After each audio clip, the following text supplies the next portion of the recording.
Messieurs, au nom de l'ensemble de la région académique Île-de-France et de la chancellerie des universités, je vous souhaite la bienvenue en Sorbonne.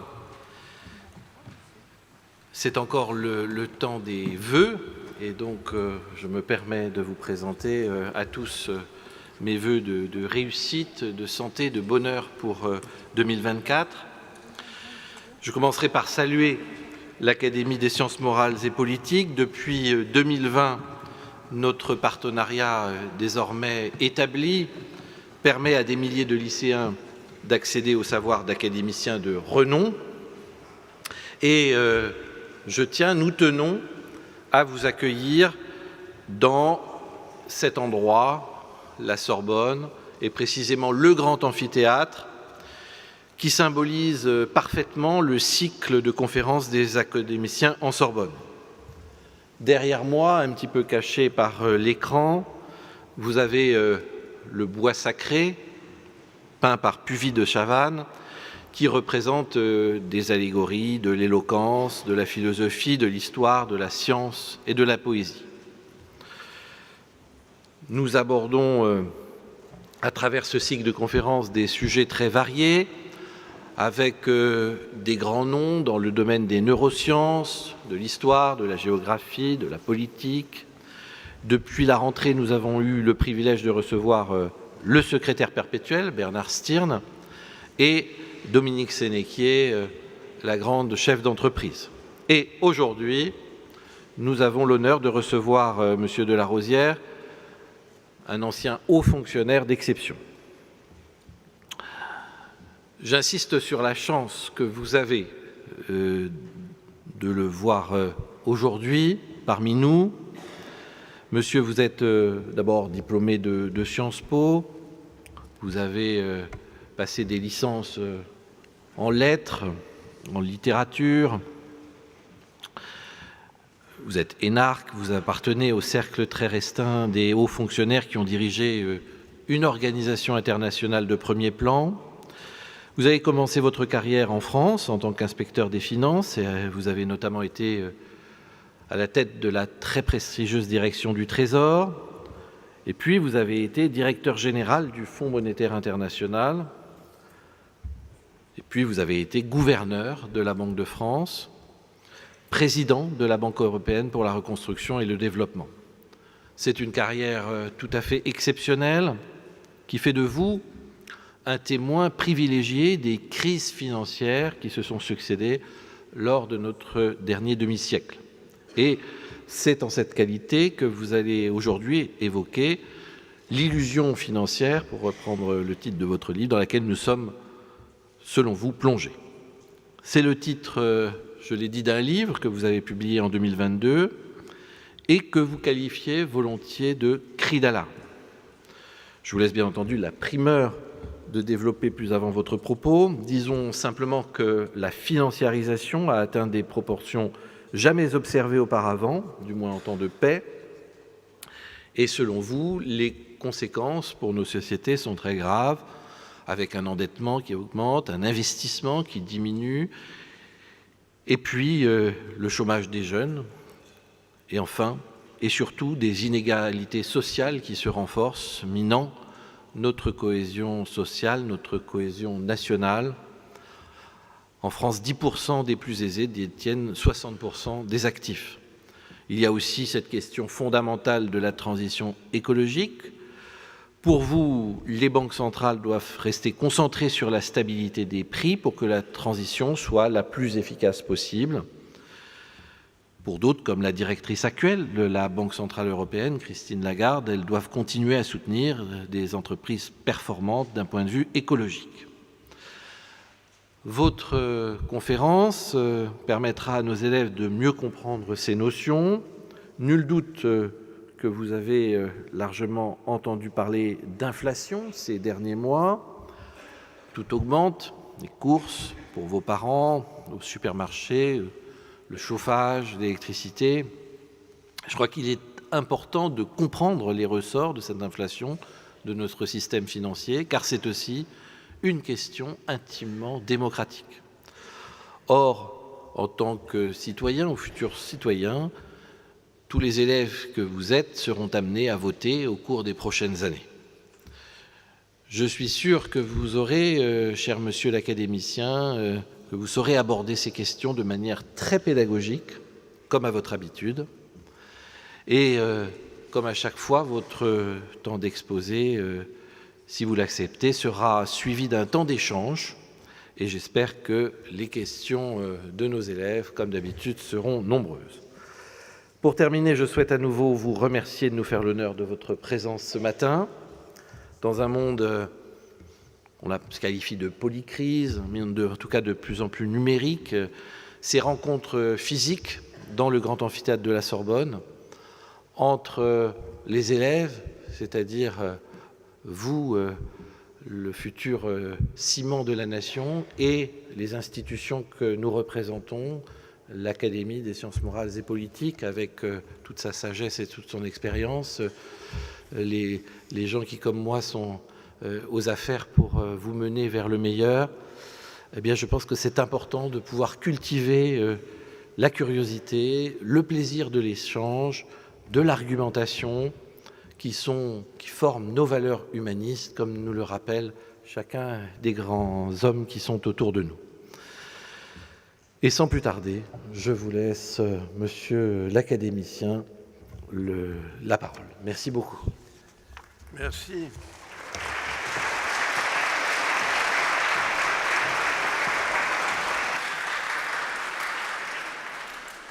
Merci beaucoup, monsieur le recteur, pour ces paroles bienveillantes et qui me touchent.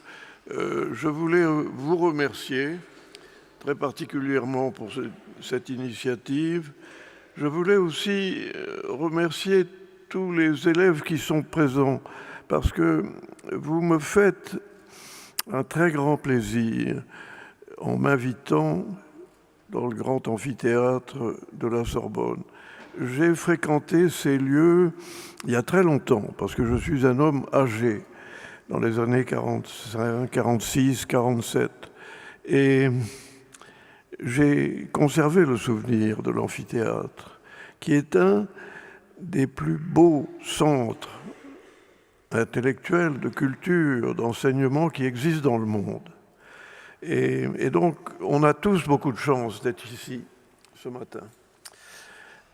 Alors, je vais vous parler d'un sujet apparemment un peu technique, mais en fait, qui est un sujet qui symbolise ma pensée depuis quelques années. Nous savons tous que le monde s'est beaucoup endetté depuis plusieurs décennies. Et ce qu'on appelle la financiarisation, c'est-à-dire l'importance croissante que revêt depuis une cinquantaine d'années la finance internationale et donc l'endettement qu'elle comporte dans le développement du cycle économique. Le cycle économique, qui était économique, est devenu financier.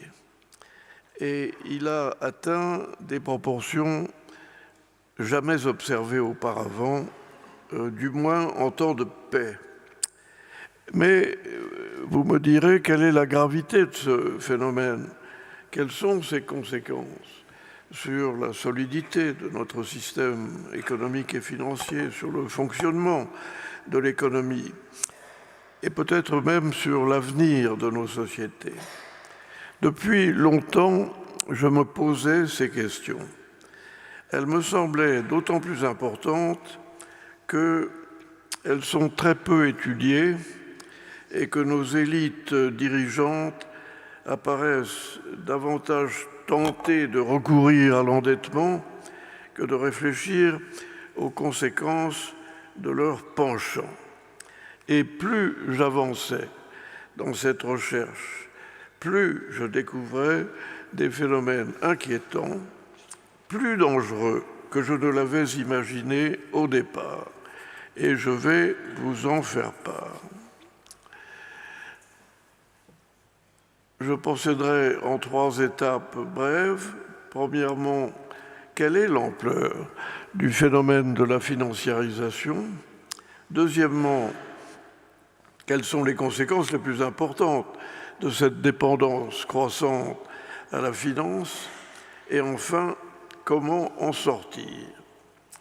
L'ampleur du phénomène. J'ai pris une approche nouvelle pour étudier ce phénomène. C'est celle du bilan global de l'économie mondiale. Plutôt que de me concentrer sur l'économie mondiale sous l'angle du produit intérieur brut, du PIB, j'ai pris une approche complémentaire qui m'a paru plus éclairante, celle du bilan financier global de notre planète. Ce bilan global n'existe pas parce que les responsables de la comptabilisation des économies regardent toujours le produit intérieur brut, le PIB, qui est d'ailleurs une mesure indispensable et qui mesure chaque année l'évolution de la production. C'est donc une approche par les flux, c'est le montant produit chaque année. Alors que la perspective du bilan, telle que l'appliquent communément les sociétés, a l'avantage de cerner l'évolution des actifs et des passifs des économies nationales en englobant dans le calcul les ménages, les sociétés financières, non financières, ainsi que les États. Le cabinet McKinsey a développé à cet égard une méthodologie remarquable. Elle permet d'agréger au plan mondial les analyses réalisées à l'échelle des principales nations pour aboutir à un bilan global. Cette analyse dont je me suis inspiré m'a permis de mieux comprendre et d'évaluer la portée du phénomène de la financiarisation et de l'étudier sur une période longue, une période d'une vingtaine d'années. L'avantage de cette méthode est de permettre le rapprochement des données PIB, c'est-à-dire la production réelle, de celles concernant l'évolution des actifs, la richesse, et les passifs, c'est-à-dire l'endettement. Alors, quels sont les enseignements que l'on peut tirer de cette incursion dans le bilan global de notre monde? La dette globale a atteint aujourd'hui le record historique de 300 trillions de dollars, c'est-à-dire 300 000 milliards de dollars. Ce chiffre représente à peu près 360% du PIB de la production mondiale et n'a jamais été observé auparavant en temps de paix. Ce calcul est fondé sur les valeurs contractuelles, mais non sur les valeurs de marché, qui sont, elles, largement supérieures. D'autre part, la qualité de cette dette énorme s'est beaucoup détériorée depuis une dizaine ou une quinzaine d'années. Les cotations médiocres représentent environ 50% du total du marché, alors que le pourcentage de ces entreprises était traditionnellement de 25% du marché. Autrement dit, la dette a énormément augmenté, mais la qualité de la dette a énormément diminué. Il est évident qu'une pareille détérioration de la qualité des sociétés endettées favorise les défauts et l'apparition de crises financières quand les marchés se retournent. Il faut ajouter que la dette publique, celle qui est encourue par les gouvernements, a explosé depuis 2000. Elle est passée de 70% du PIB mondial en 2007 à 130% en 2020, c'est-à-dire un quasi-doublement en 20 ans. Alors, le bilan global que j'étudie, s'est donc massivement gonflé. Il a en fait triplé depuis 20 ans et représente aujourd'hui le record historique de 18 fois le produit intérieur brut mondial. La richesse nette telle qu'elle est évaluée par les marchés a augmenté beaucoup plus vite que le PIB et que les revenus. Et c'est là une rupture importante avec les antécédents historiques. Il faut savoir que sur longue période, il y avait un rapport pratiquement fixe entre la quantité des passifs d'une part et d'autre part l'évolution de la production. Autrement dit, avant l'an 2000, c'est-à-dire avant hier, la valeur des actifs évoluait généralement en harmonie avec le produit intérieur brut. Quand la production intérieure brute augmentait, disons, de 3%, en gros, le financement qu'il avait fallu pour arriver à ce résultat était de l'ordre de 3%. Or, depuis 2000, et c'est une vérité que l'on ne vous enseigne pas dans vos lycées, depuis 2000, ce lien entre la croissance de l'endettement et la croissance de la production n'existe plus. Et la croissance économique, en fait, a été assez modeste depuis 20 ans, et vous en savez quelque chose, puisque le chômage est apparu comme une vérité permanente. La croissance économique a été modeste depuis 20 ans, alors que les valorisations qui figurent au bilan que j'essaye de pourchasser ont bondi.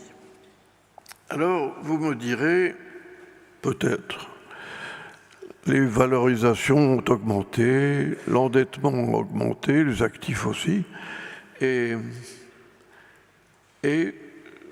ça n'a pas d'importance. Alors, c'est cette fausse vérité que je m'applique à analyser, à démontrer, sans jamais avoir été contredit par les économistes en place. On a calculé que 77% de la croissance de la valeur nette du bilan de 2000 à 2020 proviennent de la hausse des prix et des valorisations boursières, et seulement le reste, c'est-à-dire 23%, de la création de ressources et de valeur ajoutée. Alors je vous demande de réfléchir avec moi un instant sur ce chiffre de 77%. Ça veut dire que tout l'effort de la production qui génère, le cas échéant, une augmentation du PIB, se dissipe, pour utiliser une phrase un peu symbolique, se dissipe à hauteur de 77% en augmentation de valeur, mais pas en augmentation réelle. Alors, dans un environnement où les valeurs d'actifs, qu'ils soient financiers ou immobiliers, bondissent face à une économie réelle en faible croissance, la croissance économique depuis 20 ans tourne autour de 2%, plusieurs phénomènes inquiétants se produisent. Et je veux vous introduire dans le caractère inquiétant à mes yeux, parce que je ne suis pas le porte-parole des économistes officiels, mais je suis le porte-parole d'un économiste qui essaye de regarder la réalité et pas d'absorber la propagande qu'on lui assène à chaque instant. Alors, les conséquences de cette financiarisation sont que, d'abord, c'est le système financier lui-même qui favorise l'endettement. Et curieusement, il favorise l'endettement, mais pas l'investissement productif. La deuxième chose, c'est que les inégalités sociales se renforcent, puisque la hausse des valorisations d'actifs, qui représentent plus des 3/4 de l'effort économique mondial, concerne en général 10% de la population. C'est à peu près l'ordre de grandeur. 10% de la population est favorisée par l'augmentation des valorisations financières et boursières. Les 90% n'ont pas accès à ces facilités. Alors, si vous avez ça en tête, vous voyez qu'aux États-Unis, les 10% de la population la plus aisée détiennent 71% du total des actifs, alors que les 50% les moins riches ne détiennent que, tenez-vous bien, 1,5% du total. Pour la France, les chiffres sont 60% qui sont détenus par les plus riches et 5% pour ceux qui sont moins favorisés.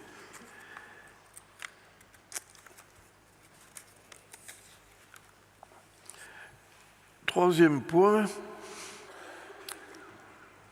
le premier étant espèce d'auto-génération de l'endettement, le deuxième étant la croissance de la dette. Le troisième, c'est que, curieusement pour beaucoup, les investissements productifs n'ont pas augmenté pendant la période de cette très forte croissance de l'endettement. C'est peut-être l'enseignement le plus inquiétant que je tire de mes travaux. On ne vous le dit pas, parce que le dire, c'est déjà poser le problème et c'est déjà inquiéter. Et donc, dans un système de communication où il ne faut pas inquiéter, c'est-à-dire dans un système qui est dominé par la propagande et par l'écrasement des opinions plus dissidentes, peut-être quelquefois, on ne vous dit pas que l'investissement productif global a en fait diminué. Si vous mesurez le stock des investissements productifs, c'est-à-dire que vous photographiez tous les équipements, les usines, les biens de production, vous voyez qu'ils ont diminué de 3,5% du PIB mondial, ce qui est énorme, de 2000 à 2019. Autrement dit, pendant 20 ans, l'endettement a dépassé significativement l'investissement qui diminue. On a calculé qu'il a fallu en moyenne mettre en jeu 4 $ de financement avec la dette et ce qui est assimilé à la dette pour créer 1 $ d'investissement net durant cette période. L'économie productive est donc beaucoup plus consommatrice de financement qu'auparavant. Et enfin, les détenteurs d'actifs financiers jouent sur les différences de valorisation sur les marchés beaucoup plus que sur la prospective de gains sur une détention longue d'obligations qui serait axée sur l'augmentation de la capacité productive. Autrement dit, on a la pire des combinaisons. On a beaucoup d'endettement, donc beaucoup de fragilité, parce que quand on dit endettement, on dit aussi société et acteurs endettés. Et plus on est endetté, plus on risque de ne plus pouvoir payer sa dette et d'engendrer une crise financière. On a donc les inconvénients propres à l'endettement massif, mais aussi on a une réduction de l'investissement productif, ce qui n'est pas recherché par les auteurs de cette financiarisation. Et alors je reviendrai sur ce point dans un instant parce qu'il est essentiel pour la compréhension du sujet que j'aborde avec vous. C'est la politique monétaire très accommodante, c'est-à-dire qui crée beaucoup de monnaie, qui a permis à cette financiarisation de s'épanouir. C'est un point essentiel. Les banques centrales ont pratiqué une politique très généreuse de création monétaire depuis longtemps. D'abord, elles ont maintenu, jusqu'à très récemment, les taux d'intérêt à des niveaux très bas. En fait, quand on défalque ces taux d'intérêt dits directeurs de l'inflation, on voit qu'ils sont restés négatifs en termes réels depuis 20 ans. Ça aussi, c'est une constatation qui est en général tue, parce qu'elle peut poser problème. Nous vivons dans un système où on sélectionne les vérités, non pas en fonction de leur résistance aux tests et à l'analyse, mais on les sélectionne en fonction du résultat que l'on cherche. Et j'ouvre ici une parenthèse parce que vous êtes dans un haut lieu de l'esprit. Et les personnages qui nous entourent sont des personnages qui seraient hérissés par ce que je vous dis. Et ce que je vous dis, c'est que quand une vérité dérange, le paradigme qu'on essaye de préserver, elle n'existe plus. Et donc, le fait que les taux d'intérêt officiels, les taux directeurs des banques centrales, aient été maintenus pendant 20 ans à un niveau en termes réels, c'est-à-dire défalqué de l'inflation, à un niveau négatif, devrait vous intriguer et m'intriguer. Parce que ça veut dire quoi? Ça veut dire que les banques centrales ont considéré que l'argent qu'elles émettaient n'avait pas de valeur, puisque la rémunération était négative. Et quand vous êtes une banque centrale et que vous partez de l'idée que la monnaie que vous émettez n'a pas de valeur, vous entrez dans le monde des apprentis sorciers. Parce qu'il n'y a pas de raison que l'argent soit la seule denrée sur le marché qui n'ait pas de valeur.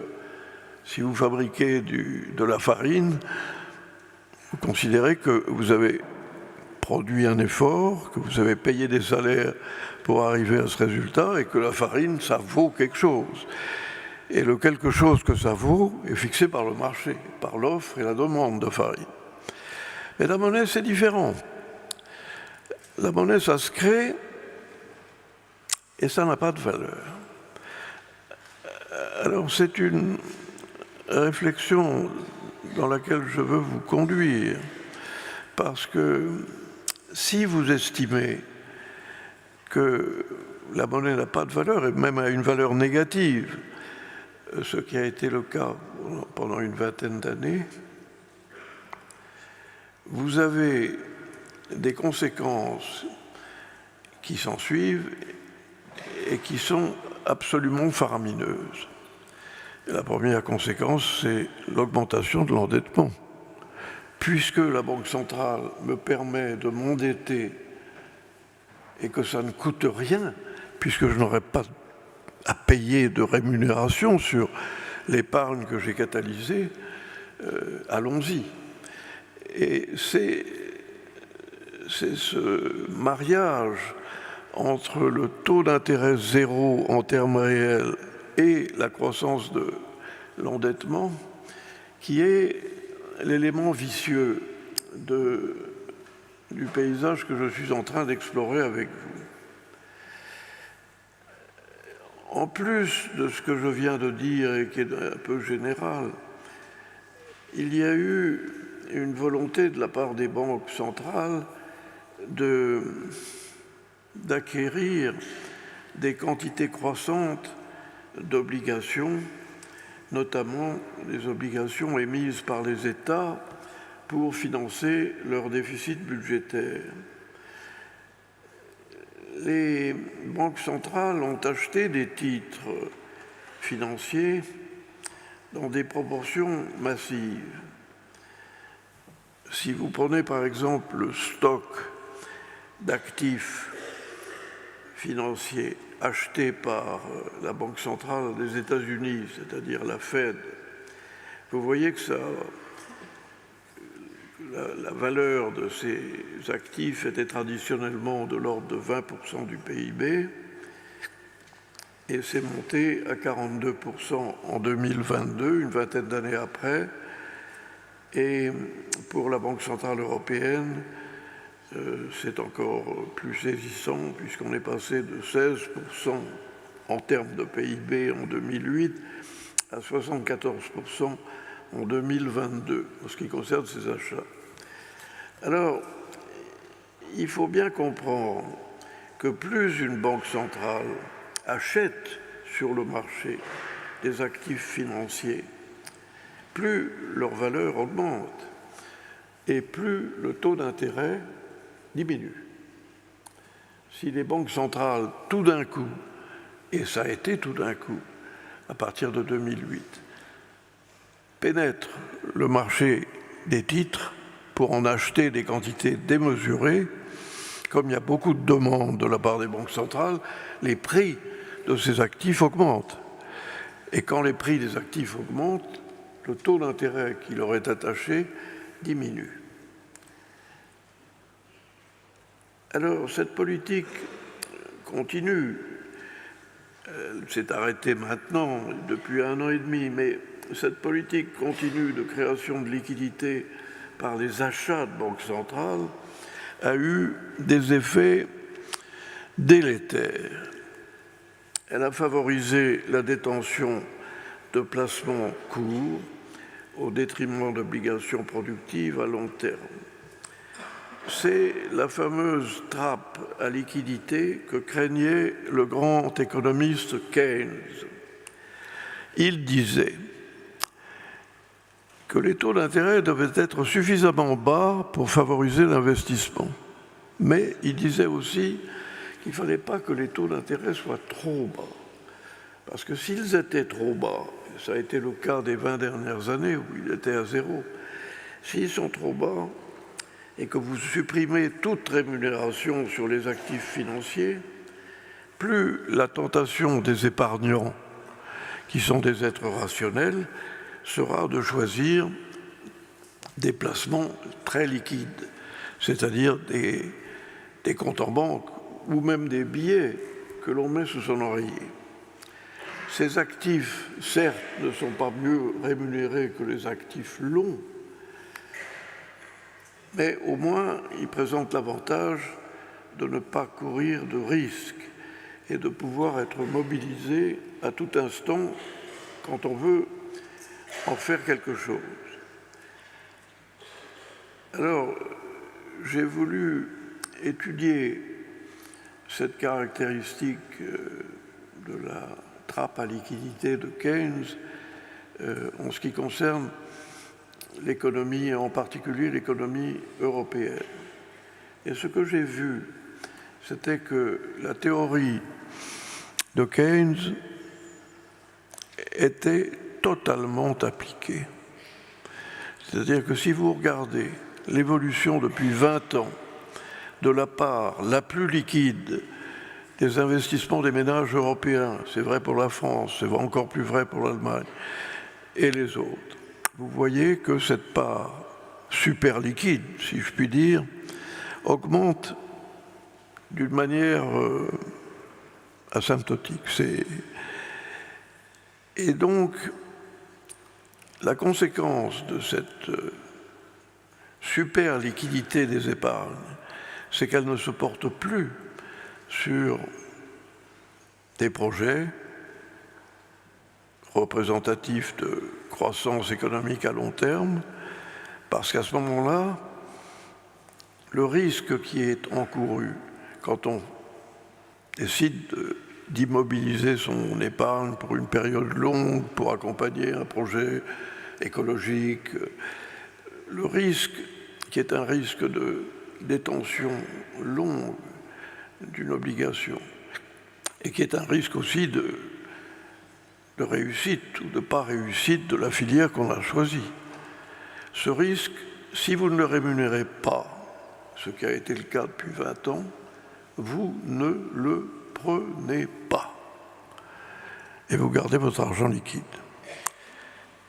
Et le fait que les banques centrales n'aient pas compris ou pas voulu comprendre l'importance de cette vérité pourtant keynésienne me surprend.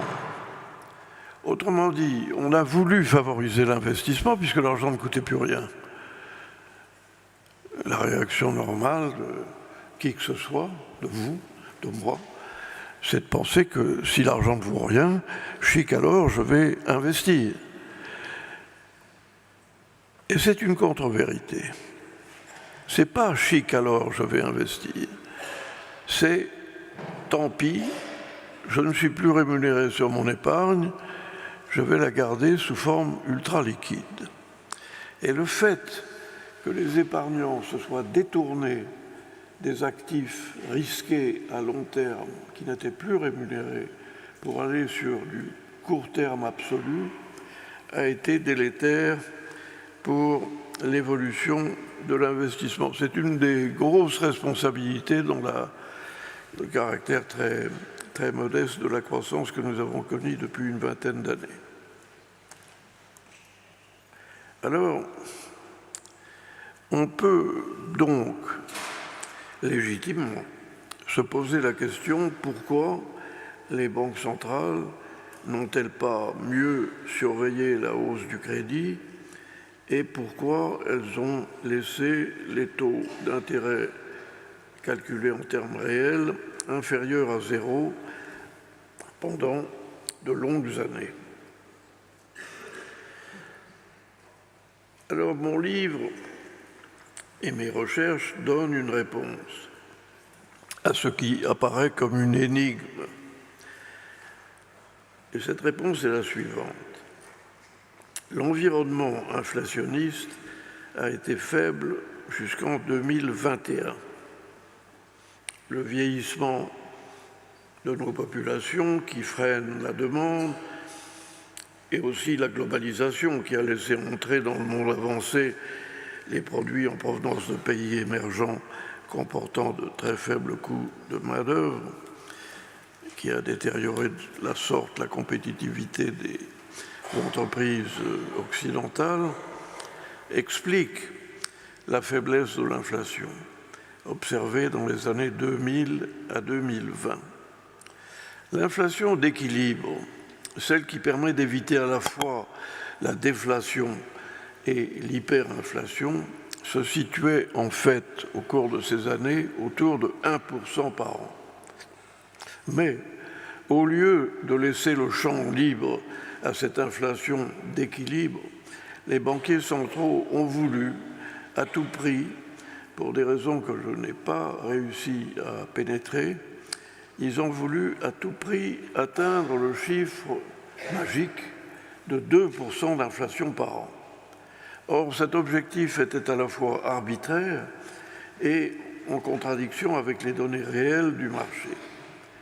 On a voulu néanmoins, du côté des banques centrales, forcer les choses pour atteindre 2%.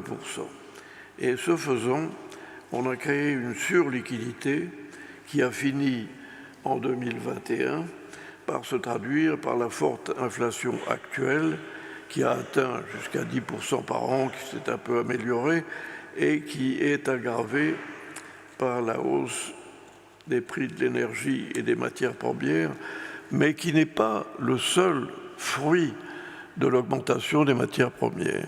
On a voulu nous dire l'inflation s'est déchaînée à cause de la guerre d'Ukraine et à cause de la hausse des prix de l'énergie. C'est une contre-vérité. L'inflation a commencé 1 an avant la guerre d'Ukraine. Et 1 an avant la guerre d'Ukraine, on ne pouvait pas dire que c'est la guerre d'Ukraine qui poussait l'inflation. Ce qui poussait l'inflation, c'était la politique monétaire qui avait été poursuivie d'une manière très dangereuse. Alors, je vais vous faire part d'un souvenir. Quand j'ai été nommé gouverneur de la Banque de France, j'ai eu ma première journée, comme on a toujours sa première journée, au lycée comme ailleurs. Et ma première journée, ça a consisté à écouter les dirigeants de la Banque de France sur le sujet de la politique monétaire. Et donc, moi je n'étais pas un monétariste à l'époque. Je voulais m'enquérir. Et à la fin de la journée, j'ai dit, mais il faut résumer cette journée. Si vous aviez à formuler un conseil pour ce nouveau gouverneur de la Banque de France, qui n'est pas un spécialiste de la question, qu'est-ce que vous diriez qui est le plus important? Alors il y en a un qui est sorti du lot, qui a eu le courage de dire, écoutez, il y a 2 choses qu'il faut que vous surveillez très attentivement. La première chose, ne laissez pas le crédit s'envoler. Parce que si le crédit s'envole, vous allez avoir de l'inflation. Et la deuxième chose, c'est surtout ne prêtez pas au gouvernement. La Banque centrale, ce n'est pas fait pour acheter des titres publics. J'ai trouvé que ça avait l'air raisonnable. Aujourd'hui, ayant cette conversation que je vous livre à l'esprit, qu'est-ce que les banques centrales ont fait?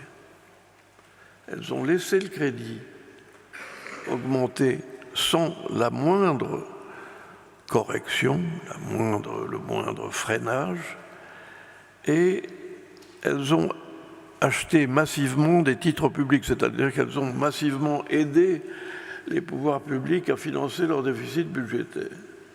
Alors, je suis tenté de vous dire, comme dans les petits journaux pour enfants qu'on avait de mon temps, et qui s'appelait « Chercher l'erreur ».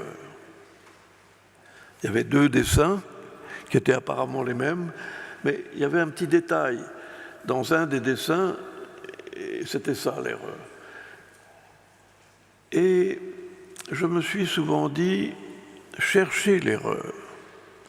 Comment se fait-il que sur les 2 points que ces hommes très expérimentés de la Banque de France me livraient comme les choses les plus importantes, surtout ne prêtez pas au gouvernement et surtout surveillez la pente du crédit.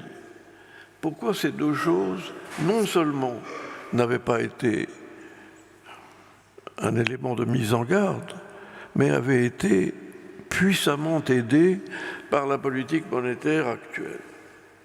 Alors, vous me direz, mais votre exposé, il est trop beau, vous êtes en train de nous asséner des vérités qui nous plongent dans le désarroi, parce que comment se fait-il qu'on ait pu se tromper à ce point? Alors, je crois que c'est assez simple, la raison. La première raison, c'est qu'on a négligé le rapport entre la création monétaire et l'inflation. L'inflation est un phénomène monétaire. Si on crée trop de liquidités face à une production et une croissance faible, on aura un jour de l'inflation. C'est ce qu'on appelle l'équation quantitative de la monnaie. Le mot est un peu pompeux. Mais la chose est très simple et elle a été démontrée mathématiquement pour la première fois en 1558 par un Français, un économiste français qui s'appelait Jean Bodin. Et il disait, si vous créez trop de signes monétaires par rapport à une production stable, vous finirez par avoir de l'inflation. Pas tout de suite, mais un jour vous en aurez. Et cette vérité a été reprise ensuite par l'école américaine de Friedman, bien longtemps après, et théorisée d'une manière remarquable. Et ça n'a jamais été démontré. Alors, ce rapport entre la création monétaire et l'inflation, il est fondamental. Mais il est très difficile de l'établir, ce rapport, parce qu'il y a des quantités d'éléments qui interviennent entre la croissance quantitative de la monnaie et l'inflation qui peuvent retarder, voire différer pendant longtemps l'apparition de l'inflation. Et ce que je voulais vous dire, c'est que ces éléments, c'est la vitesse de rotation de la monnaie, c'est le désir d'avoir des soldes monétaires à sa disposition, et ces éléments-là sont difficiles à calculer. Mais la difficulté qu'on a à calculer un rapport ne devrait pas être la négation du rapport. Elle devrait être au contraire un exercice d'humilité. Je ne comprends pas tout dans l'équation monétaire et je vais donc m'acharner à comprendre davantage. La deuxième chose, c'est qu'on a voulu donner une valeur quasi religieuse au chiffre de 2% d'inflation par an, comme je vous l'ai dit, alors qu'en réalité c'était un chiffre arbitraire et qui n'avait rien de l'optimum économique. Il était en fait à 1%. On s'est trompé de 1%, mais l'erreur a eu une gravité considérable. Et le dernier élément que je donnerai à l'explication de comment se fait-il qu'on ait été aussi loin dans l'erreur, c'est que les banques centrales ont voulu devenir populaires en se concentrant sur les objectifs écologiques, sociaux, au détriment des impératifs de la stabilité monétaire. Quand vous conduisez une politique, quand vous êtes à la tête d'une banque centrale qui conduit cette politique, il faut bien faire attention. Si vous voulez avoir un ensemble complexe d'objectifs à votre disposition, c'est-à-dire je veux que le monde soit meilleur, je veux que le monde soit plus écologique, je veux qu'il y ait plus d'insertion sociale dans le système. Et puis, oui, il y a aussi la monnaie. Si vous faites ça, en fait, vous perdez de vue l'élément central de votre objectif, celui du banquier central, qui est celui de la stabilité de la monnaie. Et vous entrez dans des domaines sympathiques, populaires, mais qui vous détournent du droit chemin. Alors, j'en viens à la fin maintenant de mon exposé, qui est comment sortir de cette situation de financiarisation extrême. Alors, si vous aviez un jour la curiosité de lire mon livre, vous verriez comment j'aborde ce sujet du comment en sortir. Je peux résumer mes préconisations. D'abord, il faut s'occuper de la stabilité monétaire et arrêter de considérer ou de prétendre considérer que la monnaie est une matière première dont on peut augmenter la quantité par simple décision des banques centrales pour faciliter le financement des budgets de l'économie. La monnaie n'est pas l'équivalente de biens réels. Elle doit être protégée des risques d'instabilité. Ça a l'air d'être très banal, ce que je vous dis là. Mais rien de ce que je vous dis là n'a été respecté. La deuxième chose, c'est qu'il faut rémunérer l'épargne et pas la taxer avec des taux négatifs. On n'a jamais vu dans toute l'histoire économique une période de prospérité économique se réaliser avec une épargne à rendement négatif. Les gens ne sont pas aussi bêtes qu'on le croit.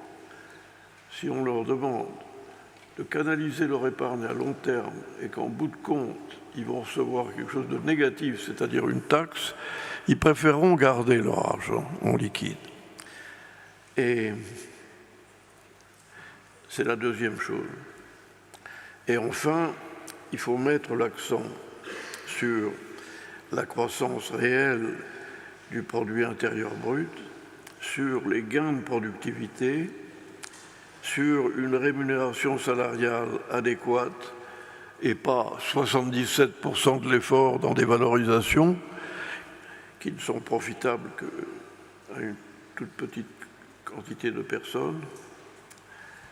Alors, pour permettre cette croissance du PIB, pour élargir les limites de la productivité d'une économie, il faut privilégier la durée du travail, alléger les dépenses publiques qui plombent la fiscalité des entreprises et empêchent celles-ci d'être compétitives, ce qui pousse à la désindustrialisation dramatique que connaît notre pays.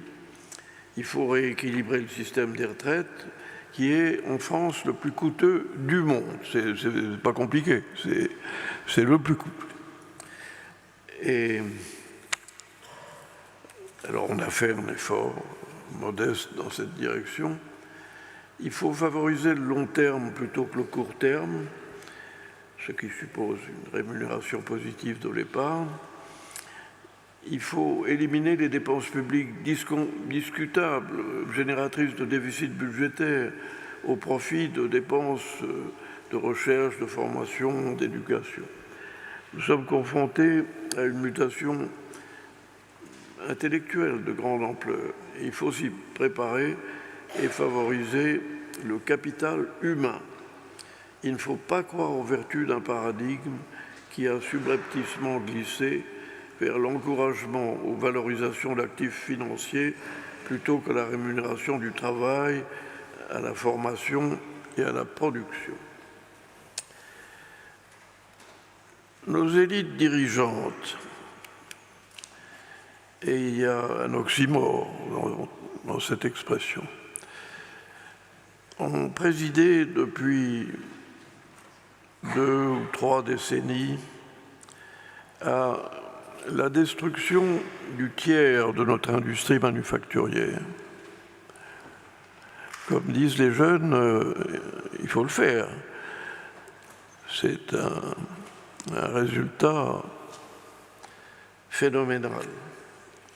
Au chômage des jeunes, il faut savoir que les jeunes sont en chômage à 20%, alors que le taux est de 7% en Allemagne.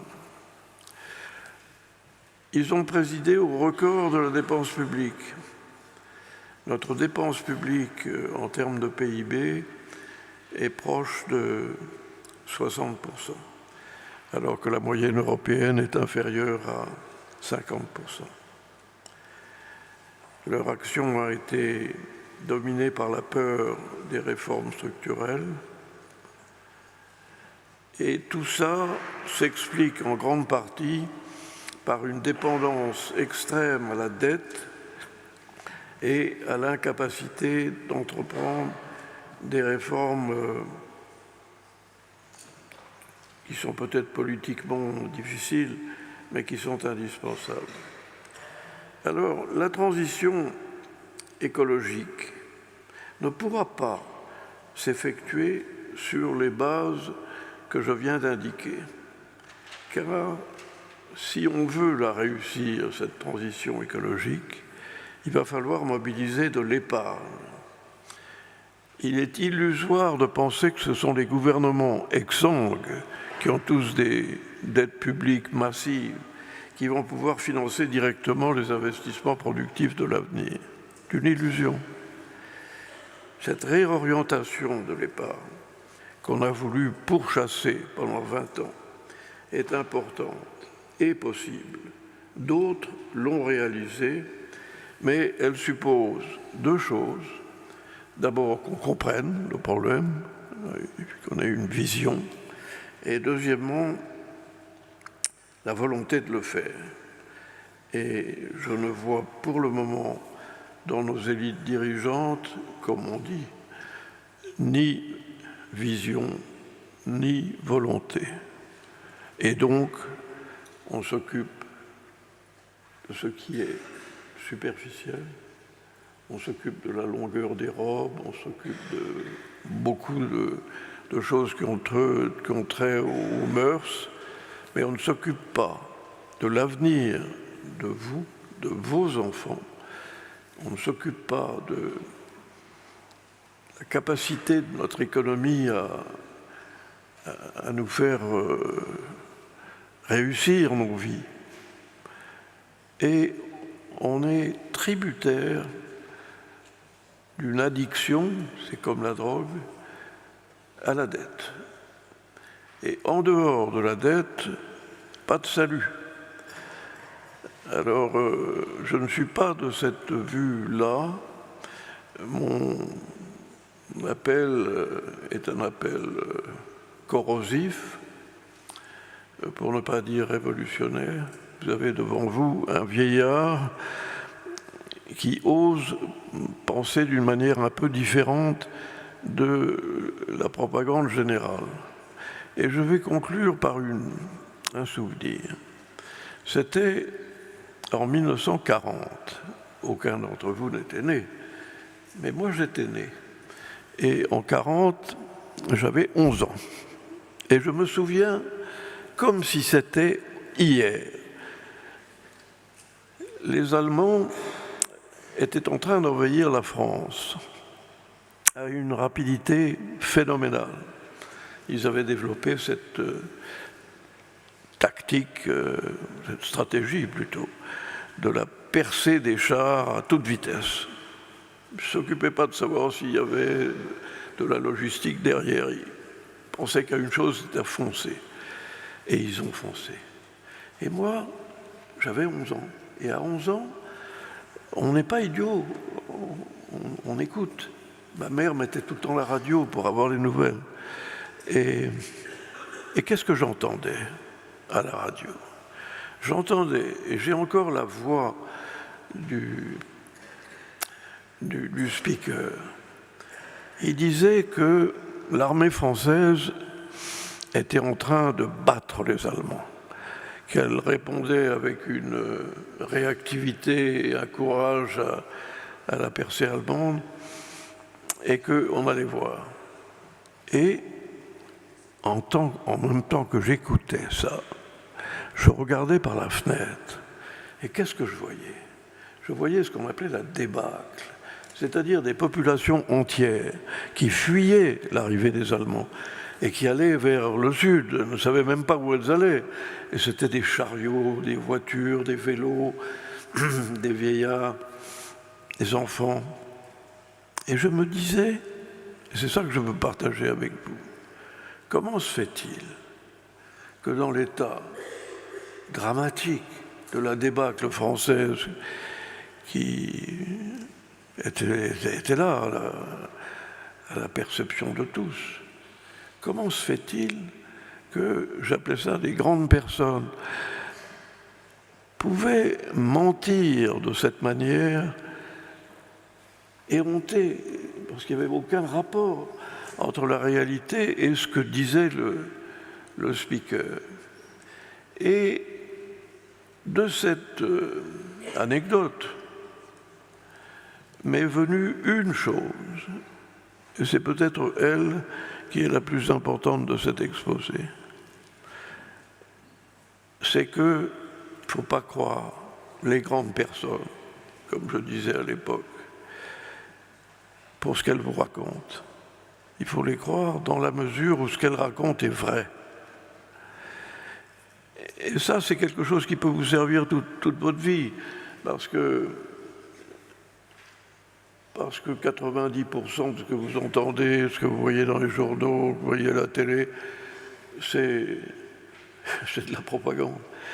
Et donc, cultivez votre esprit qui est celui des grands hommes que vous avez autour de vous, qui étaient tous dans leurs disciplines différentes, mais qui étaient tous animés par une chose, c'était l'observation des faits qui vous permettait de conclure, et pas l'inverse, c'est-à-dire on conclut avant d'observer les faits.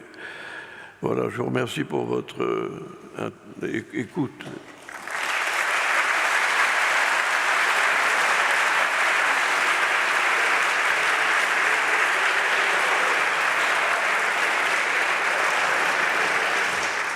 Merci, monsieur, pour cette intervention. Vous avez fait un constat, vous dites vous-même, monétariste de la situation financière. Et Friedman avait souhaité une indépendance des banques centrales pour éviter justement que les banques centrales répondent aux sollicitations des États et que forcément ça se termine en inflation. Hayek proposait plutôt de ne pas confier les banques centrales aux États et de laisser la libre concurrence entre les banques pour que chaque banque émette une monnaie. Ces banques étant en concurrence, elles auraient tout intérêt à préserver leur valeur. Est-ce qu'on ne pourrait pas aujourd'hui s'interroger sur le long terme, peut-être pour ne pas laisser les monnaies, les banques centrales, aux mains des États? Oui, ce que vous dites est très intéressant et n'est pas du tout impossible à envisager. La plus grande partie de l'histoire humaine a été vécue sans banque centrale. Il n'y avait pas de banque centrale. Il y avait des banques commerciales qui faisaient du crédit. Et elles faisaient du crédit à l'ancienne, c'est-à-dire qu'elles examinaient la personne qui demandait de l'argent, qui demandait un crédit, pour voir si la capacité qu'ils avaient à rembourser était vérifiée. Et le système était un système concurrentiel entre banques. Seulement, à partir d'un certain moment, c'était vers la fin du XVIIe siècle, on a considéré que c'était une bonne idée de contrôler, de fédérer, si vous voulez, les banques commerciales avec une institution qui pourrait apporter un élément de contrôle. Parce qu'il y a des inconvénients à ne pas avoir une banque centrale. La liquidité du marché tous les jours est une obligation de la Banque centrale. Il faut que le système des banques qui se prêtent de l'argent tous les jours pour honorer leurs obligations, il faut que ce système fonctionne. Et il y a des jours où la liquidité n'est pas suffisante. Et donc là, la Banque centrale intervient et elle achète des titres au marché et elle injecte de la liquidité dans le système. Donc, pour des raisons ne serait-ce que de liquidité quotidienne, on a plutôt intérêt à avoir une banque centrale. La question fondamentale qui est derrière votre observation, c'est est-ce que les banques centrales ne vont pas être tentées de changer le jeu et de favoriser le financement des déficits budgétaires qui présentent dans certains cas de gros inconvénients. Et Et la réponse à ça, c'est que les banques centrales sont tombées dans le piège de ce qu'on appelle en anglais la tentation de la dépense publique. Et alors on a voulu parer à cette tentation en conférant aux banques centrales ce qu'on appelle l'indépendance.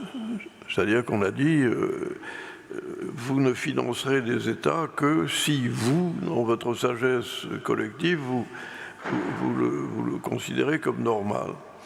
Et la tentation de venir en aide au gouvernement à travers l'émission monétaire, en principe, était cantonnée, était préservée.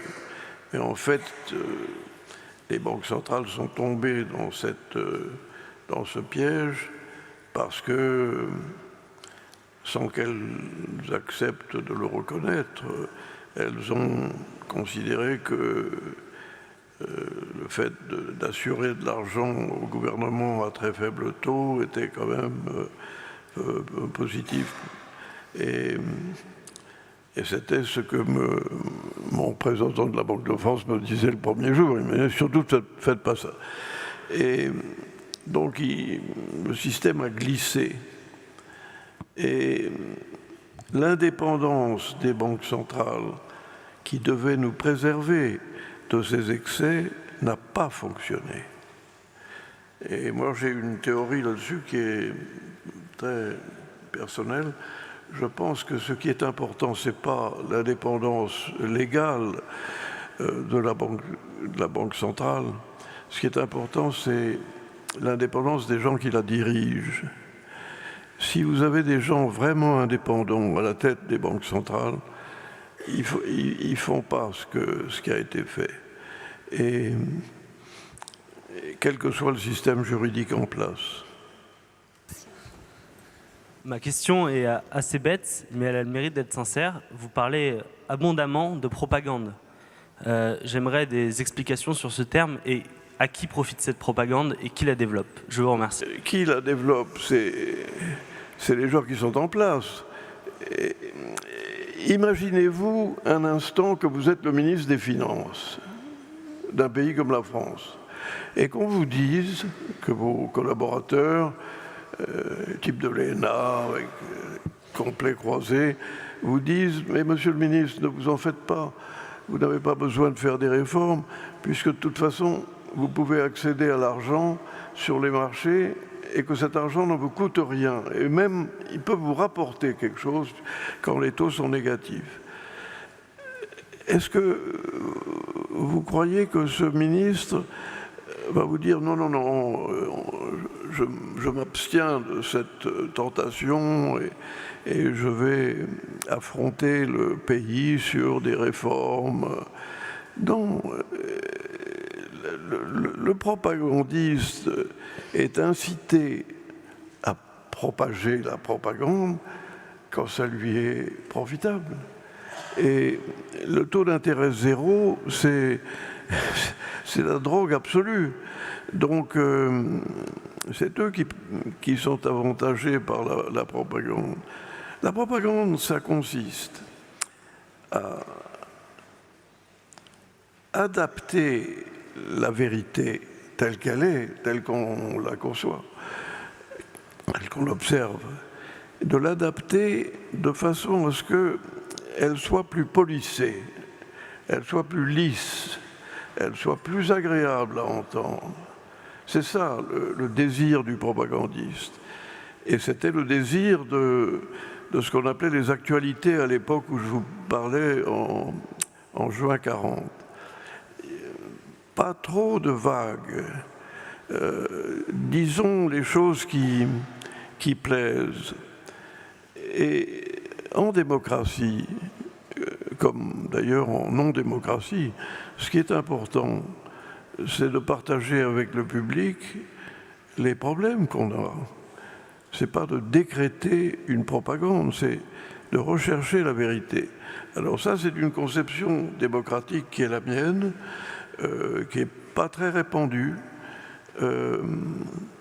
Si vous regardez le débat qu'on a en France, par exemple, pour les élections présidentielles, pratiquement jamais on entend parler de ce que j'ai raconté ce matin. Non, c'est la petite phrase, c'est ce qui amuse, c'est ce qui intrigue, mais c'est pas l'avenir des jeunes, c'est pas la financiarisation de l'économie, c'est pas le fait que les budgets se financent avec de la création monétaire. Ça, c'est vrai pour les démocraties scandinaves, ça. Et les journalistes scandinaves sont des gens qui ne font pas de cadeaux aux candidats. Quand ils n'ont pas répondu à une question de fond, en essayant de l'esquiver ou de s'en tirer avec un bon mot, etc., ils reviennent à la charge. Et ils disent non, vous n'avez pas répondu à la question. Et donc, on a un débat qui est plus fouillé, qui est plus exigeant. En France, on n'a pas de débat, presque pas. Et ça, c'est dû au fait que notre tradition n'est pas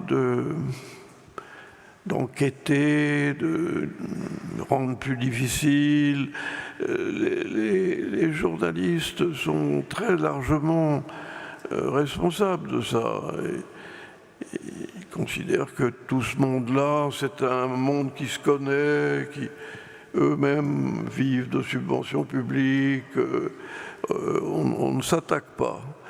Et moi, je voudrais qu'on s'attaque un peu davantage et qu'il y ait un peu moins de propagande. Il y a un petit livre d'une philosophe qui s'appelle Madame Tiercelin, qui vient de sortir. Et c'est un livre qui n'a pas plus de 50 pages. Et il mérite d'être lu. Elle est professeure au Collège de France. Et elle montre qu'on a changé de cap.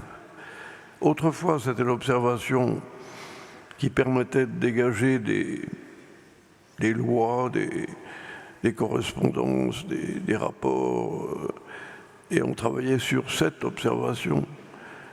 Aujourd'hui, ce qui prime, c'est la conclusion. La conclusion avant l'observation. Et après, on érige la conclusion comme une vérité. Ça, c'est le retour au Moyen-Âge.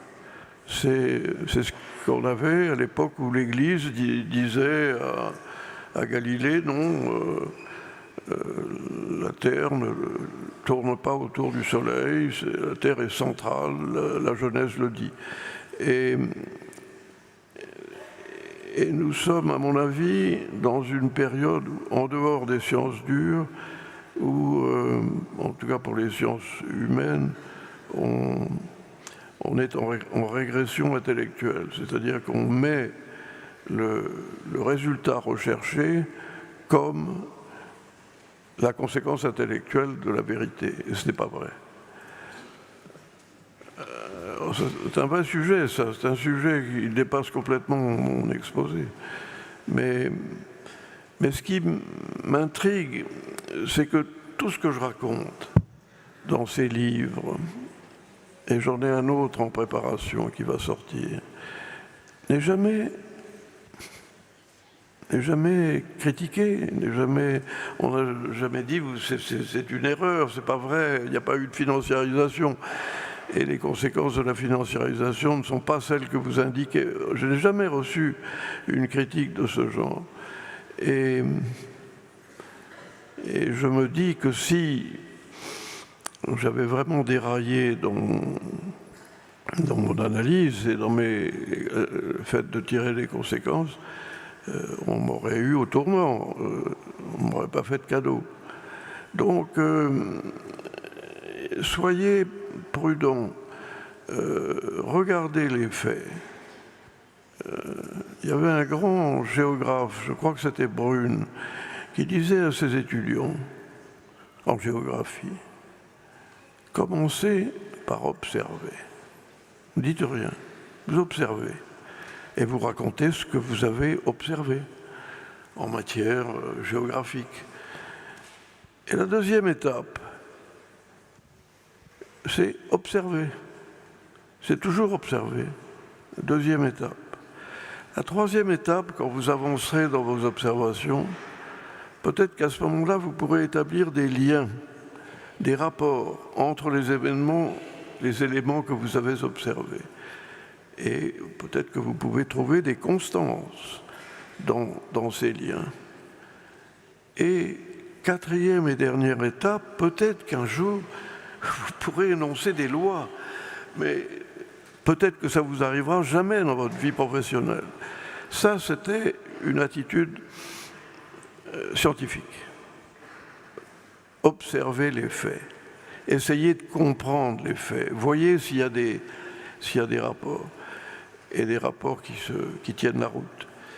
Et ce que je réprouve dans le système actuel, c'est qu'il faille que ce soit moi qui sorte ces bouquins qui sont des bouquins très, très décapants pour finalement n'avoir aucune espèce de réaction.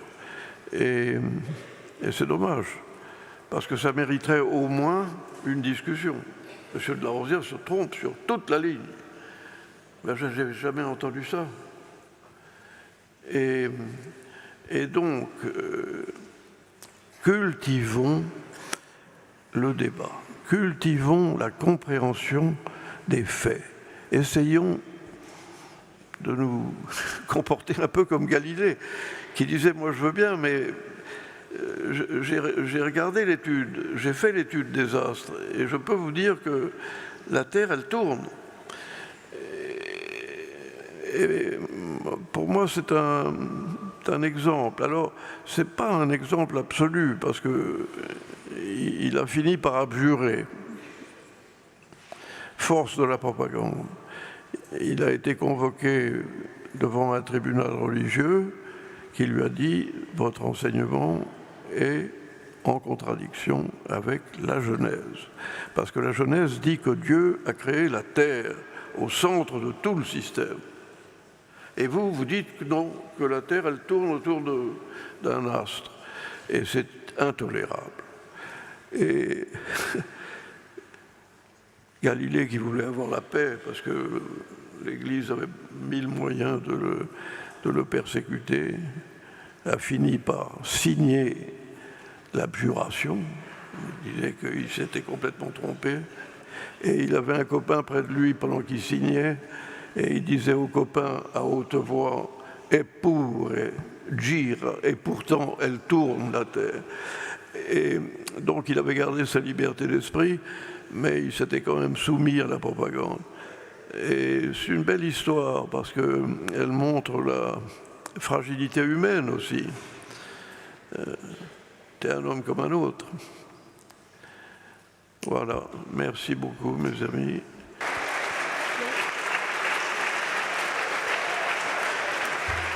Et pourtant, elle tourne. Merci pour ce dernier mot. Est-ce que vous êtes d'accord pour prendre une dernière question Oui, bien sûr. Alors, bonjour monsieur.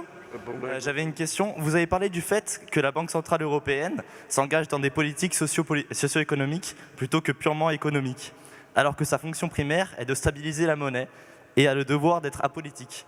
Que pensez-vous de la Banque Centrale Européenne qui respecte un agenda politique spécifique alors que ce n'est pas son rôle, et que cette démarche porte clairement atteinte au principe fondateur du devoir d'abstention politique de cette entité transgouvernementale? Merci beaucoup. Bonjour, académicien de la Rosière, stagiaire de l'Écluse dans une préparation militaire de la Marine nationale. Je suis un élève de terminale à Blanche de Castille à Villemomble. Je souhaite savoir quelles sont vos prédictions sur cette crise et aussi en combien de temps pouvons-nous revenir à des taux de 2% en France. Merci pour votre présence. Bonjour. Alors, comment peut-on expliquer l'augmentation du taux d'épargne des Français malgré un taux d'intérêt faible? Mais il y a beaucoup de questions, ça me fait plaisir Voilà les réponses. de voir que ça a suscité des interrogations. Alors, la BCE, je n'en dirais pas grand-chose, parce que c'est une banque qui n'a pas respecté ses engagements et les statuts qui la dirigent. Et parce qu'en principe, elle ne doit pas créer de la monnaie à des fins autres que la stabilité monétaire. Et elle a créé beaucoup de monnaie, elle a créé jusqu'à 70% du PIB européen en monnaie qui n'était pas justifiée par cela. Donc voilà ce que j'en pense. La deuxième question, c'était quelles sont les prévisions pour la sortie de crise. Je n'ai pas de prévision pour la sortie de crise, parce que j'ai une vue assez sombre de ce qui est en train de se faire. Et je ne vois rien dans les mesures prises par les gouvernements successifs qui aillent dans une direction de sortie de crise. Ce que je constate, c'est que le gouverneur de la Banque de France s'inquiète beaucoup du fait que le crédit est plus cher pour les accédants à la propriété, alors que nous sommes dans une bulle immobilière probablement la plus importante qu'on ait jamais eue. Et le fait qu'un gouverneur de banque centrale s'inquiète du fait que le crédit est un peu plus cher, alors qu'il faut modérer la bulle, me paraît assez représentatif d'une école de pensée qui est stimulons, stimulons. Et puis la troisième question, ce qui est très curieux, c'est que le taux d'épargne des ménages, en France en particulier, mais ailleurs aussi, résiste à ce qu'on appelle la répression financière, c'est-à-dire l'abaissement de la rémunération de l'épargne à zéro. Et ça aussi, ça a beaucoup étonné, parce qu'on s'était dit, les gens vont épargner moins, puisqu'ils ne tirent aucune espèce d'avantage de leur épargne, et donc ils vont consommer. Et comme c'est une théorie de l'expansion de la demande interne qui préside à nos palais ministériels, ça aurait été chic alors, l'épargne va réduire. Et en fait, l'épargne ne s'est pas réduite. Et vous avez raison de poser la question. Elle a augmenté. Et le taux d'épargne dans des pays comme la France ou l'Allemagne ne fait qu'augmenter. Alors, c'est en contradiction avec la politique de la facilité monétaire. Et ce qui se passe, c'est que les gens n'ont pas confiance. Parce qu'on leur raconte depuis 20 ans que c'est la facilité financière qui est la solution, et ils s'aperçoivent que la facilité financière n'est pas la solution. Parce que l'économie croît difficilement, que le chômage reste, même s'il s'est réduit, reste encore très élevé. Et donc, ils n'y croient pas. Et quand on ne croit pas, on se protège. Et l'augmentation du taux de l'épargne, malgré le fait que l'épargne n'est plus rémunérée, est un des, je dirais, des mystères un peu rassurants. Parce que ça veut dire que les gens, finalement, pensent que c'est le capital qu'ils mettent de côté qui va les sauver, et pas les verbiages des gens qui sont dans les palais ministériels. Alors ça, c'est pas mal. Et ça explique cet apparent paradoxe, c'est que bien que je ne sois pas rémunéré sur mon épargne, j'épargne. Et évidemment, je déplais beaucoup aux banques centrales, parce que je devrais normalement, si j'épousais la propagande, devrais me porter sur la consommation. Tout à l'heure, pour illustrer vos propos, vous avez parlé de la débâcle de 1940. Vous le savez mieux que nous, mais à partir de ce moment-là, il y a une résistance qui s'est mise en place pour combattre l'oppression des nazis. Aujourd'hui, nous, vous comparez un peu qu'on subit la même oppression au niveau financier. Comment nous, à notre âge, on pourrait résister au même titre, face à ce système au même titre que ceux qui ont résisté en 1940 ? C'est une bonne question.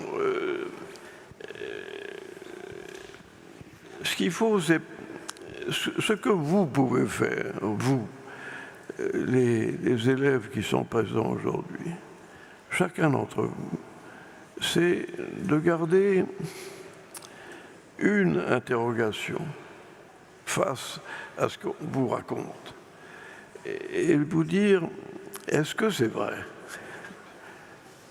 Alors, c'est un grain, c'est une semence.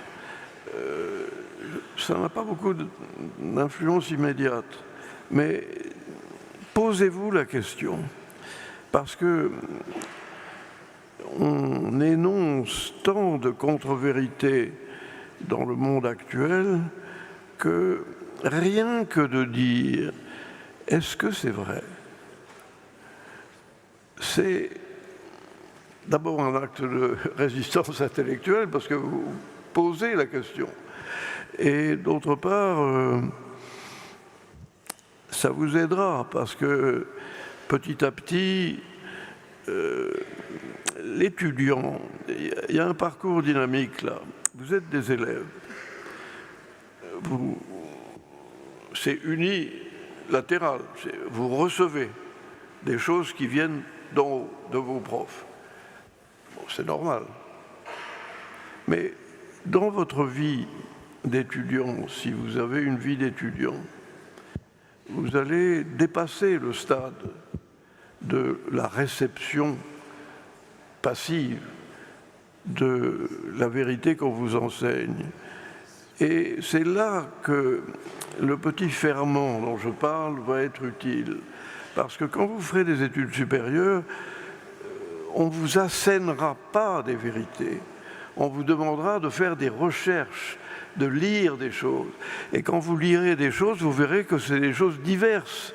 Ce ne sont pas des choses qui sont absolument homogènes. Et à ce moment-là, votre capacité à poser des questions, à réfléchir, tout ça, ça va primer. Donc, c'est une réponse un peu dynamique que je vous fais. Posez-vous la question, est-ce que c'est vrai ? Et petit à petit, dans votre vie d'étudiant, mesurez, avec l'observation des faits, des autres doctrines, des théories, etc., vous mesurez ça. Et moi, c'est ce que j'ai fait dans ma vie. Quand j'étais élève, j'acceptais ce qu'on me disait, sauf pour l'épisode de juin 40. Mais parce que c'était trop tranché. Et puis petit à petit, il faut vous forger votre indépendance. Parce que finalement, c'est ça qui compte dans la vie. C'est pas seulement l'accumulation des faits, des compétences, c'est aussi la capacité à vous dire est-ce qu'il n'y a pas des problèmes en dessous, est-ce que c'est pas plus compliqué. Et c'est très utile. Moi, je sais que je me dis souvent, ma carrière, ça a été un cadeau du ciel. J'ai eu des responsabilités formidables, mais jamais, dans le cours de ces responsabilités, je n'ai pris pour acquises et définitives les vérités qu'on m'énonçait. Jamais, ça. Et donc, j'ai vécu, si vous voulez, une période d'apprentissage sur 50 ans qui était animée par le désir de comprendre et de partager ou de ne pas partager les vérités qu'on m'assénait. Donc, oui, nous vivons dans un monde de propagande, mais chacun de vous, intellectuellement, est un petit trésor de personnalité, de résistance, de rationalité, Et c'est ça qui est important. Parce que qu'est-ce que vous venez chercher ici? C'est d'avancer dans la compréhension du monde. C'est pas simplement de joindre les mains et de remercier ceux qui vous parlent. C'est plus que ça. Et quand vous aurez cultivé ce ferment de questionnement, etc., vous en verrez les conséquences positives. Et voilà. Merci, Monsieur de la Rosière. Merci à tous.